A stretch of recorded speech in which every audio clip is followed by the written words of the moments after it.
ألا بذكر الله تطمئن القلوب. أعوذ بالله من الشيطان الرجيم. بسم الله الرحمن الرحيم.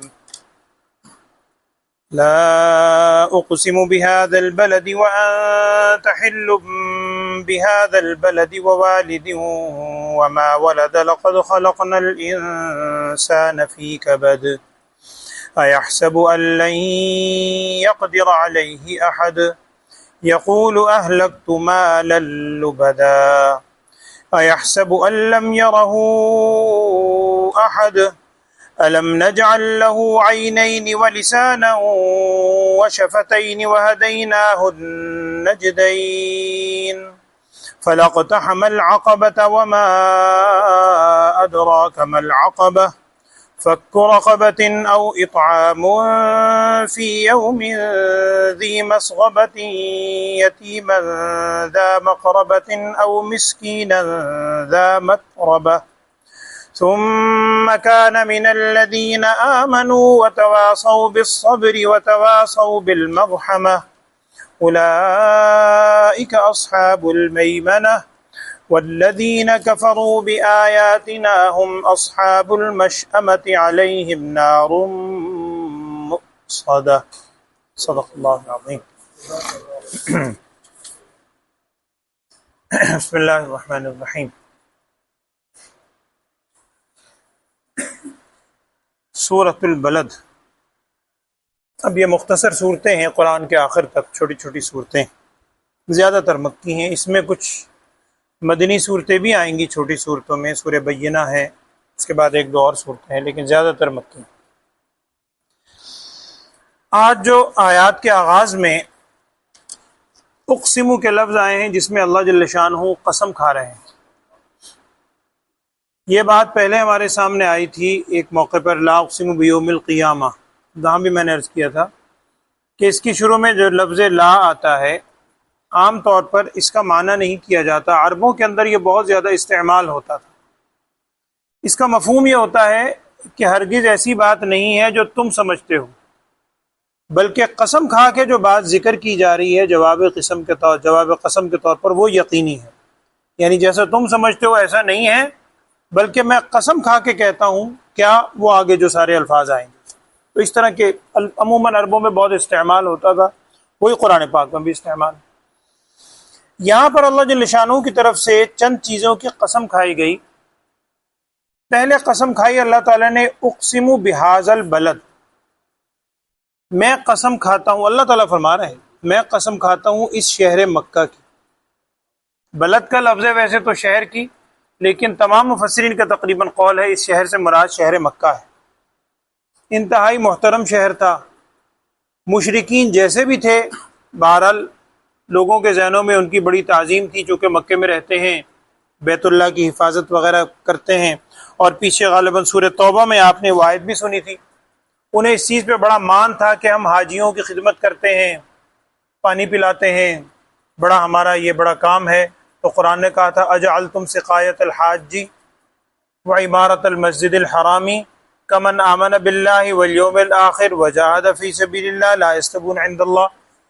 کہ تم حاجیوں کو پانی پلاتے ہو، بڑی خدمت کرتے ہو، تعمیر کرتے ہو، ایک طرف یہ ہے. اس کے مقابلے میں وہ شخص ہے جو اللہ پر ایمان بھی رکھتا ہے، آخرت پر ایمان بھی رکھتا ہے، نماز بھی قائم کرتا ہے، غریبوں کی خدمت بھی کرتا ہے. بھلا یہ دونوں برابر ہو سکتے ہیں؟ کیسے ہو سکتے ہیں؟ تو یہ شہر مکہ بڑا قابل احترام تھا. تو اس شہر مکہ کی اللہ تعالیٰ قسم فرما رہے ہیں، قسم کھا رہے ہیں، شہر مکہ کی قسم. دوسری آیت میں ہے وَأَنْتَ حِلٌّ بِهَذَا الْبَلَدِ. یہاں لفظ حل، یہ حل حلول سے بھی ہو سکتا ہے اور حلت سے بھی مشتق ہے. اگر اس کو حلول سے لیں پھر اس کا مفہوم یہ ہے کہ اللہ تعالیٰ فرما رہے ہیں میں قسم کھاتا ہوں اس شہر مکہ کی، اور قسم کھاتا ہوں اس حال میں کہ آپ اترنے والے ہیں، آپ رہنے والے ہیں اس شہر مکہ میں. یعنی ایک تو مکان بہت معظم قابل احترام جس کی قسم کھائی گئی، اور جو اس مکان کے مکین ہیں نبی صلی اللہ علیہ وسلم، ان سے زیادہ معزز ہستی بھی کوئی نہیں. تو نبی صلی اللہ علیہ وسلم کی قسم کھائے گی، اور آپ حلال ہونے والے ہیں یعنی حلول کرنے والے ہیں، اس شہر مکہ میں رہنے والے ہیں، آپ کی قسم۔ اور دوسرا مفہوم اگر حل ان کے لفظ کو حلت سے لیا جائے، حلال ہونے سے، اس کے بھی پھر دونوں مفہوم ہیں، یہ سارے مفسرین نے روایت کی روح سے لکھے ہیں۔ بعض مفسرین نے بات حلت کے حوالے سے اس نوعیت سے لکھی ہے، اس کا مطلب یہ ہوا کہ نبی اکبر صلی اللہ علیہ وسلم اس شہر مکہ میں قرار پکڑے ہوئے ہیں، 13 سال تک رہے، بلکہ 53 سال تک رہے، 40 سال پہلی زندگی، 13 سال بعد میں، پھر 8 ہجری میں مکہ فتح ہوا، پھر دوبارہ تشریف لائے۔ تو یہاں نبی صلی اللہ علیہ وسلم کو وہ لوگ آپ صلی اللہ علیہ وسلم کے خون کو نعوذ باللہ حلال سمجھتے تھے، آپ صلی اللہ علیہ وسلم کے ساتھ لڑائی کو حلال سمجھتے تھے اور کرتے تھے۔ وہ لڑائی کی وجہ سے ہی تو نبی صلی اللہ علیہ وسلم مجبور ہوئے مکہ چھوڑنے پر۔ وہ حدیث کے الفاظ ہیں، آپ نے سیرت کی کتابوں میں پڑھے ہیں کہ آپ صلی اللہ علیہ وسلم جب روانہ ہو رہے تھے تو آپ صلی اللہ علیہ وسلم نے ہجرت کے موقع پر مکے کی طرف مخاطب ہو کر مکے کو مخاطب کر کے جملے ارشاد فرمائے تھے، جس کا مفہوم یہی ہے کہ اے مکہ، اے شہر مکہ، میں تجھ سے بڑا محبت کرتا ہوں، میرا جی تو نہیں چاہتا، آبائی گھر ہے، اللہ کا گھر بھی ہے، لیکن ان لوگوں نے مجھے یہاں سے جانے پہ مجبور کر دیا۔ اس نوعیت کے الفاظ تھے۔ تو وہ آپ صلی اللہ علیہ وسلم کی ذات کے ساتھ لڑائی کو حلال سمجھتے تھے۔ اور ایک مفہوم بعض مفسرین نے یہ بھی لکھا ہے کہ وَأَنْتَ حِلٌّ بِهَٰذَا الْبَلَدِ کا مطلب یہ ہے کہ آپ کے لیے اس شہر مکہ میں، جو حرمت والا شہر بھی ہے، مکہ حدود حرم کے اندر قتال ممنوع تھا، اب بھی ہے، تو اس حدود حرم کے اندر آپ صلی اللہ علیہ وسلم کے لیے یہ قتال حلال ہوگا تھوڑی سی مدت کے لیے۔ چنانچہ جب مکہ فتح ہوا تو حدیث میں آتا ہے، نبی صلی اللہ علیہ وسلم نے ارشاد فرمایا کہ اس دن صبح سے لے کر اور عصر تک، شام تک کے وقت تک اللہ تعالیٰ نے میرے لیے یہاں پر اس قتال کو، لڑائی کو حلال کر دیا، اگرچہ نوبت اس کی نہیں آئی، بہت معمولی نوبت آئی۔ تو یہ مفہوم بھی ہے، وَأَنْتَ حِلٌّ بِهَٰذَا الْبَلَدِ، سارے مفہوم ہو سکتے ہیں۔ تیسری قسم کس چیز کی کھائی جا رہی ہے؟ وَوَالِدٍ وَمَا وَلَدَ، لفظی معنی یہی ہے، والد کی اور اولاد کی۔ ولد جس کو جنا جائے، اولاد، اور والد والد۔ اس سے عمومی حکم بھی مراد ہو سکتا ہے، ہر والد کی، باپ کی اور ہر اس کی اولاد کی، اور یہ بھی ہو سکتا ہے کہ والد سے مراد سب کے جد امجد ہیں، حضرت آدم علیہ السلام، اور اولاد سے ساری انسانیت ان کی مخلوق ہے۔ یہ معنی بھی ہو سکتے ہیں کہ ساری انسانیت کی مخلوق کھائی گئی، اس شہر مکہ کی قسم کھائی گئی، اور پھر نبی صلی اللہ علیہ وسلم کے حوالے سے کہا گیا کہ آپ اس شہر مکہ میں قرار پکڑنے والے ہیں، یا آپ کے لیے یہ حلال ہونے والا ہے، یا مشرکین نے حلال سمجھ رکھا ہے۔ یہ ساری قسمیں کھانے کے بعد کیا کہا جا رہا ہے؟ لَقَدْ خَلَقْنَا الْإِنسَانَ فِي كَبَدٍ، بے شک ہم نے انسان کو پیدا کیا ہے بڑی ہی مشقت میں، بڑی مشقت میں۔ انسان، ہر شخص، کوئی اس میں اچنبے کی بات نہیں ہے، انسان اپنی شروع کی زندگی سے سوچے، بلکہ پیدائش سے سوچ لے، پیدائش کے وقت سے لے کے تکلیف ہی تکلیف ہے انسان کی زندگی میں، کبھی کوئی کسی نوعیت کی تکلیف، کبھی مالی طور پر، کبھی جانی طور پر، کبھی ذہنی طور پر، کبھی اولاد کی طرف سے، کبھی والدین کی طرف سے، کبھی اعزاء و اقربا کی طرف سے، کبھی اور کسی حد سے۔ جب تک سانس چل رہا ہے یہ تکلیف، مشقت تو رہے گی۔ تو انسان کو ہم نے پیدا کیا ہے بڑی ہی مشقت میں۔ یہ ساری قسمیں کھانے کے بعد کہا گیا انسان کو مشقت میں پیدا کیا گیا۔ ایک، اب کیا انسان یہ سمجھتا ہے، اگلی آیت کیا ہے؟ اَيَحْسَبُ أَن لَّن يَقْدِرَ عَلَيْهِ أَحَدٌ، وہ لوگ، خصوصاً مکی صورت ہے یہ بھی، مکہ مکرمہ میں نبی صلی اللہ علیہ وسلم پر ظلم و ستم کیا کرتے تھے، اور سمجھتے یہی تھے کہ ہمیں تو کوئی کچھ کہہ ہی نہیں سکتا، ہم تو بڑے سردار ہیں، ہم تو بڑے مالدار ہیں۔ انہیں مالداری پہ بڑی اطراحت تھی، بڑے بڑے سردار ہیں، ہم بڑے مالدار ہیں، ہمیں کون کوئی کچھ کہہ سکتا ہے، ہم جو مرضی کیا جائیں۔ تو کیا کفاری مراد ہیں؟ اَيَحْسَبُ، کیا وہ گمان کرتے ہیں کہ ان پر کوئی قدرت نہیں رکھتا، ان پر کوئی قادر نہیں ہے؟ کیا وہ یہ سمجھتے ہیں؟ اور یقول اهلکت مالا لبدا، بعض تفاسیر میں ایک خاص شخص کا ذکر بھی ہے، ایک خاص شخص بھی مراد ہو سکتا ہے، عمومی حکم بھی ہو سکتا ہے۔ بعض مفسرین لکھتے ہیں کہ اسید نامی ایک شخص تھا مکے میں، بہت مالدار تھا اور انتہائی طاقتور تھا۔ اس کی طاقت کی کیفیت کتابوں میں یہ لکھی ہے، واللہ عالم، اتنا طاقتور آدمی تھا، قد کاٹ والا، کہ وہ اونٹ کی کھال، اونٹ کو جب کھال اتار دیتے ہیں، سکھائی جاتی ہے، ہمارے ہاں بھی، اب تو ہمارے یہاں رواج بہت کم ہے، عربوں میں بہت زیادہ، اس کو سکھا کر اس سے مختلف چیزیں بنائی جاتی. تو اونٹ کی کھال چمڑے کو سکھا کر وہ اس پہ کھڑا ہو جاتا تھا اور لوگوں سے کہتا تھا پکڑ کے کھال کھینچو نیچے سے، جیسے یہ پکڑا ہوا ہے کھینچو. بعض کتابوں میں لکھا ہے کہ 10 اور بعد میں 20 بندے کھال کھینچنے کی کوشش کرتے تھے، کھال پھٹ جاتی تھی، کھچتی نہیں تھی. اتنا اس کا بہت طاقتور تھا کہ پاؤں جما کے کھڑا ہو گیا، کھینچو کھال. اتنا طاقتور آدمی تھا. وزن اسید نامی شخص تھا، مالدار بھی بڑا تھا. یہ نبی صلی اللہ علیہ وسلم کی مخالفت میں بہت آگے تھا اور بڑا مال خرچ کرتا تھا، اور مال خرچ کرنے کے بعد بڑا اس پہ اتراتا بھی تھا. وہی ہے یقول، یوں کہتا ہے اہلکت مالا لبدا، میں نے ہلاک کر دیا یعنی خرچ کر دیا بے شمار مال. مالا لبدا، بہت بے شمار مال.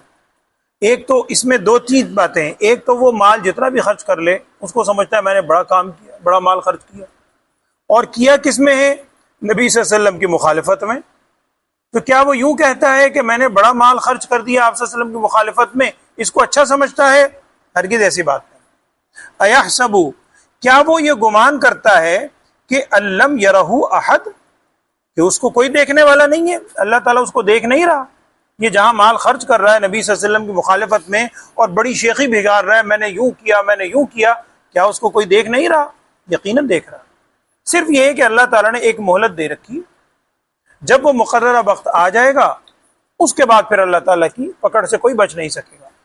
اب انسان کو جھنجھوڑا جا رہا ہے کہ اے انسان ذرا تو سوچ تو صحیح، الم نجعل لہ عینین بلسانا وشفتین وہدیناہ النجدین. ساری انسانیت مراد ہے. ہم تھوڑی دیر کے لیے اپنے اوپر رکھ کے بھی سوچیں، الم نجعل لہ عینین، کیا ہم نے انسان کی 2 آنکھیں نہیں بنائی؟ صرف آنکھ کی نعمت کو، اللہ کی ہر نعمت ہی ہے، اور بعض رات نے لکھا ہے کہ آنکھ کی نعمت، یہ جو آنکھ کے اندر ڈیلا ہوتا ہے جسے ہم کہتے ہیں وہ سیاہ سے رنگ کا، انسانی اعضاء میں یہ واحد چیز ہے کہ بچپن سے، پیدائش سے لے کر اور موت تک یہ ڈیلا نہیں بڑھتا. آپ غور کیجئے گا، بچہ اتنا سا ہوتا ہے، بچے کے سارے اعضاء پھیلتے جاتے ہیں. آنکھ تھوڑی بہت پھیلتی ہے، وہ جو بند ہوئی ہوئی تھی وہ تھوڑی کھلتی ہے، لیکن وہ جو آنکھ کا ڈیلا ہے جو اللہ نے بنایا ہے وہ نہیں بڑھتا، وہ اتنا کا اتنا ہی رہتا ہے. بچے کا بھی یہ بھی آپ دیکھیں، چھوٹے بچے کا وہی ہے، بڑی عمر میں دیکھ لیں وہی ہے.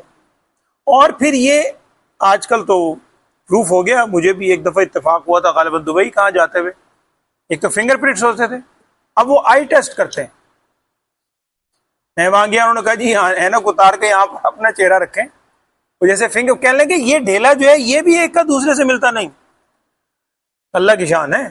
وہ آئی ٹیسٹ لیتے ہیں، وہ آئی ٹیسٹ کر کے اس کو اسکین کر لیں گے، واپسی میں پھر آئی ٹیسٹ ہوگا کہ یہ وہی بندہ ہے یا نہیں، جیسے فنگر پرنٹس کرتے ہیں. تو یہ اللہ جل شانہ کی قدرت. الم نجعل لہ عینین، کیا ہم نے ان کی 2 آنکھیں نہیں بنائی، بلسانا، اور زبان. انسان کبھی سوچیں، ہم بولتے ہیں صبح و شام، آپ کبھی سوچئے گا اس پہ بھی.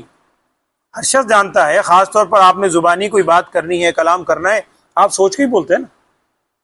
وہ ذہن میں خیال آ رہا ہوتا ہے، وہ ذہن میں پوری کہانی، سٹوری آگے چل رہی ہے، وہ ذہن فوری طور پر جواب دیتا ہے، زبان اس کو کلیکٹ کرتا ہے، سیکنڈوں کا وقت نہیں لگتا.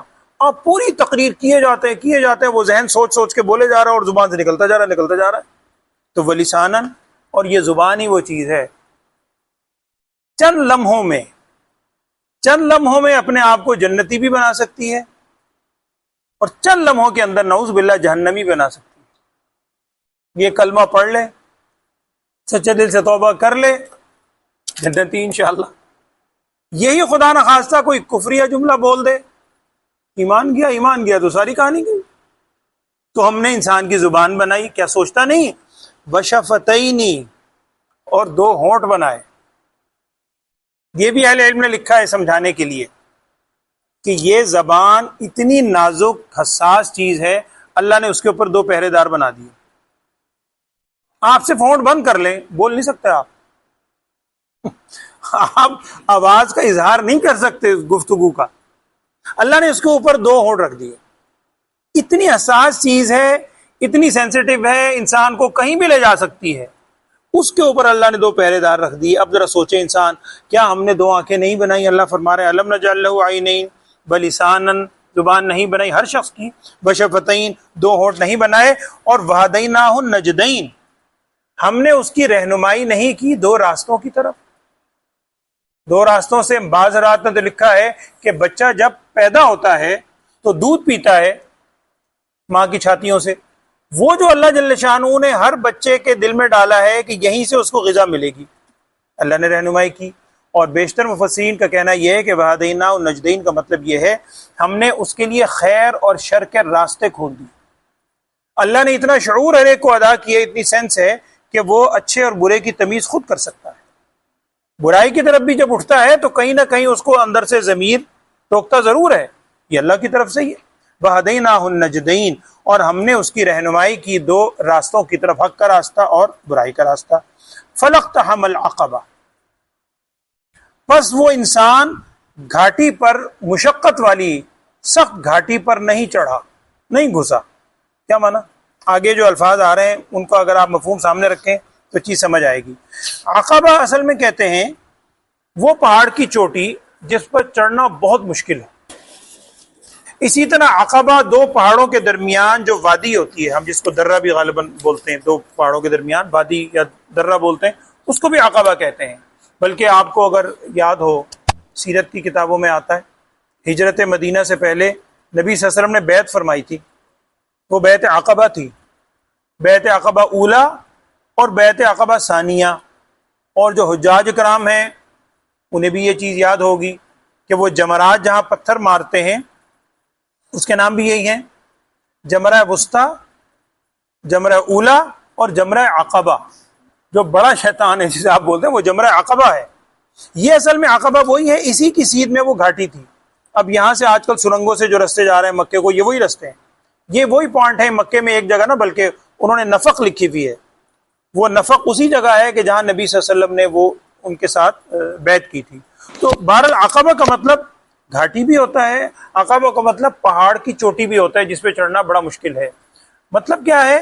اللہ تعالیٰ فرما رہے ہیں کہ انسان گھاٹی پر نہیں چڑھا. کیا مانا؟ آگے خود اللہ تعالیٰ فرما رہے ہیں ما ادراک ما العقبہ, آپ کو کیا پتا وہ عقبہ کیا ہے, وہ مشقت والی چیز ہے کیا؟ وہ مشقت والی چیز یہ ہے فک رقبہ او اطعام فی یوم ذی مسغبہ یتیما ذا مقربہ او مسکینا ذا متربہ. کیا مطلب؟ کہ چونکہ پیچھے اگر آپ ذہن میں رکھیں کہ مالدار شخص کا ذکر تھا, بڑا مالدار تھا, بڑا مال خرچ کرتا تھا, یقول اہلکت مالا لبدا, بڑی صحت والی تھی, اللہ نے اتنی نعمتیں اسے بھی دیں, تو کہا جا رہا ہے کہ وہ مشقت وادی پہ نہیں چڑھا.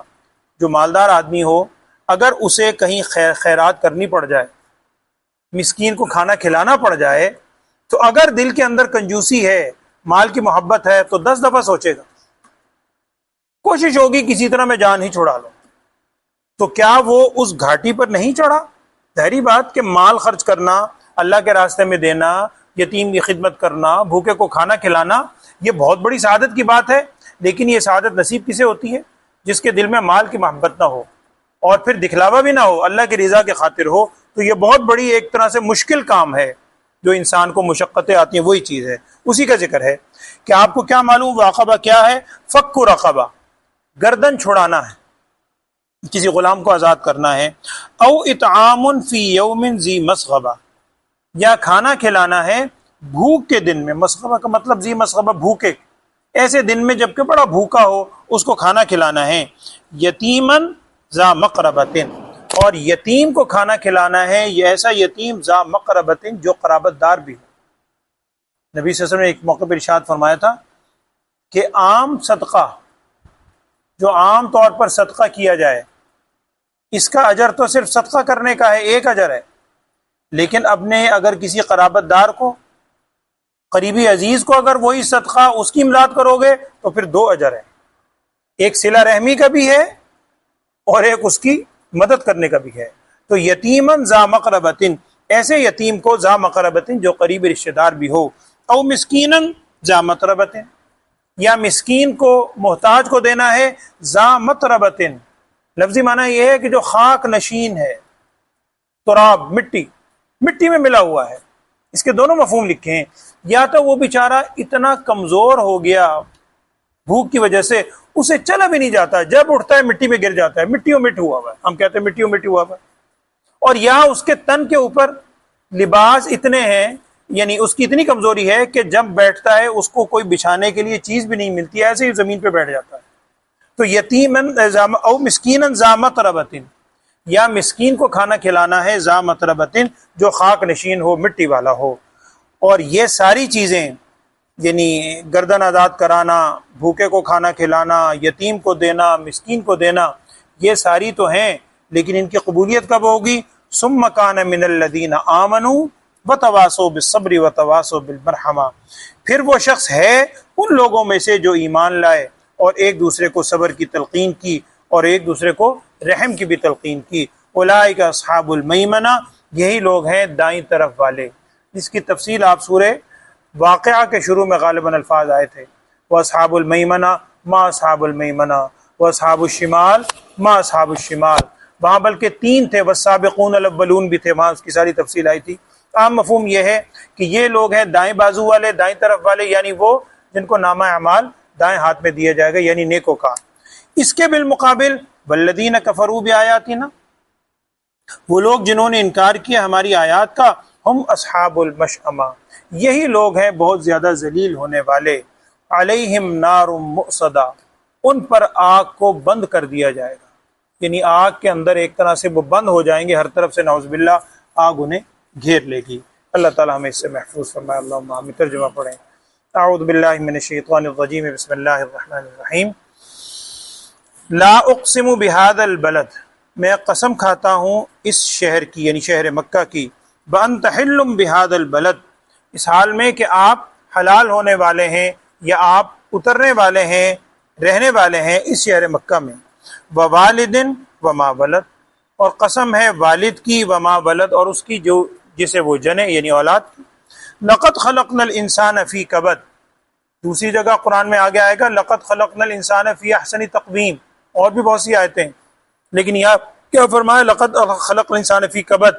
اسی طرح نوعیت کی آیت پیچھے بھی گزری تھی غالباً سورہ مطففین میں، کس میں؟ یا ایھا الانسان انک کادح الی ربک کدحا، مشقت، وہ بھی مشقت کے معنی میں تھے. تو انسان کو پیدا کیا گیا ہے بڑی ہی مشقت، تکلیف میں، ہر مقام پہ تکلیف ہی تکلیف ہے.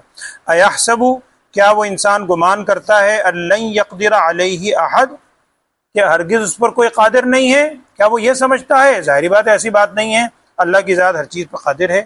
یقول، وہ یوں کہتا ہے، اہلکت مالا لبدا، میں نے خرچ کیا، ہلاک کیا بے شمار مال، میں نے یوں مال خرچ کیا، اور اتراتا بھی ہے، اور نبی صلی اللہ علیہ وسلم کی مخالفت میں خرچ کیا تو بہت اس چیز پہ اوپر لوگوں کے اندر شیخی بھی بگاڑتا ہے، نعوذ باللہ. ایحسب، کیا وہ گمان کرتا ہے، الم یرہ احد، کہ کوئی اسے دیکھنے والا نہیں. الم نجعل لہ عینین، کیا ہم نے نہیں بنائی اس کی 2 آنکھیں ہر شخص کی. بلسانا وشفتین، اور زبان بنائی، وشفتین، اور 2 ہونٹ بنائے. وہدیناہ النجدین، اور ہم نے رہنمائی کی انسان کی 2 راستوں کی طرف، حق کا راستہ، خیر کا اور شر کا. فلاقتحم العقبہ، وہ نہیں چڑھا عقبہ پر، بلند گھاٹی پر، یعنی اس نے مشقت والے کام اللہ کی رضا کے خاطر نہیں کیے. ما ادراک وما ادراک ما العقبہ، آپ کو کیا معلوم وہ عقبہ کیا ہے، وہ مشقت والی چیزیں کیا ہیں. فک رقبۃ، وہ گردن آزاد کروانا ہے. او اطعام، یا کھانا کھلانا ہے، فی یوم ذی مسغبۃ، بھوک کے دنوں میں. کس کو؟ یتیمن ذا مقربۃ، ایسے یتیم کو جو قریبی رشتہ دار ہے. او مسکینن ذا متربۃ، یا ایسے مسکین کو جو خاک آلود ہے. ثم کان من الذین آمنوا، پھر ہے وہ شخص ان لوگوں میں سے جو ایمان لائے.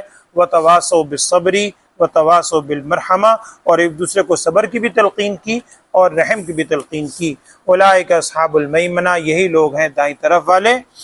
والذین کفروا بآیاتنا ہم اصحاب المشأمہ، وہ لوگ جنہوں نے انکار کیا ہماری آیات کا، ہم اصحاب المشأمہ، یہ اصحاب مشأمہ میں بائیں طرف والے ہیں، ذلیل ہونے والے ہیں.